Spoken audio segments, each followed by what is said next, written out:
Hindi dapat magtago ang isang taong gumamit ng confidential funds sa confidential nature. Tama. That's a good explanation. Hindi dapat gumamit ng ang confidential funds. That's the best analogy ever. Hindi, the best analogy yun. Pagka confidential funds, hindi yan confidential. Yan ay public, diba? Ito na naman yung nagmamagaling na isa pa. Mas magaling pa sa COA. Kasi tandaan niyo, clear ng COA ang OVP at DepEd. Ito, amin ko na. Teka. Tama ba yung narinig ko? Bayad ba? Clear ng COA at ng DepEd ang Vice Presidente? Nako, sablay ka na naman dito, bayad bay. Makinig ka, bayad bay, i-real talk na naman kita, ha? Ang sinabi, ng COA, ayon sa kanilang naging audit opinion, no? Unmodified opinion. Ito'y ibinibigay sa Office of the Vice President sa naging 2024 audit report nila. At eto pa, ang unmodified opinion ay nangangahulugan na ang kanyang financial statement ay fairly presented ang mga datos. Hindi ito sinasabi na walang irregularidad or issue sa paggamit ng pondo. Ito, makinig ka ba, Banat Bay, ha? Ito, pakinggan mo to na.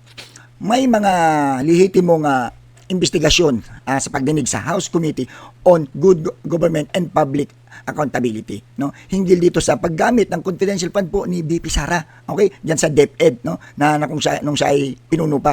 Ang panel ay nag-request ng verification ng libu-libong pangalan na nasa acknowledgement receipt. Maraming pangalan ay walang record sa Philippine Statistic, Banat Bay. Hindi mo ba alam yon? Okay. Ngayon, ito yung nagpapataas sa tanong sa lihitimo ng mga dokumento. Hindi mo kasi alam yon. Ngayon, ito. May blunder, graft, bribery, at malversation. Etong si BP Sara na complaint sa kanya, laban sa kanya na isinampa, laban diyan kay BP Sara. Eto pa, sa ombudsman, ito, no, yung paggamit daw po, no, sa 612.5 million confidential funds. So, alam mo ba yun, Banat Bay? Ito ang alamin mo. Ang confidential funds sa DepEd, nung panahon, nung dati pa siyang kalihim, ang Vice Presidente, no, makinig ka, may mga investigasyon sa House panel na nakita nila yung mga hindi kumpletong dokumentasyon at hindi na-verify ng mga pangalan sa receipts. Di ba? Hindi mo alam din yun, di ba? Alam mo ba, hindi pa opisyal na na-clear ng COA sa buo at legal na paggamit ng confidential funds, Banat Bay. Okay? Ang audit opinion ay hindi garantiya ng clean bill of health. Hindi mo alam yan, di ba? Eto, hindi pa rin tapos ang investigasyon magpasa hanggang ngayon sa House na pagdinig dyan. So, may mga pending cases pa, no? Marami pang complaint laban sa kanya, bayad bay.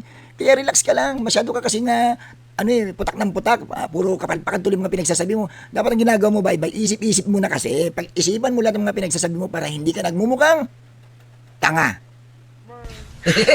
Yes, Talo!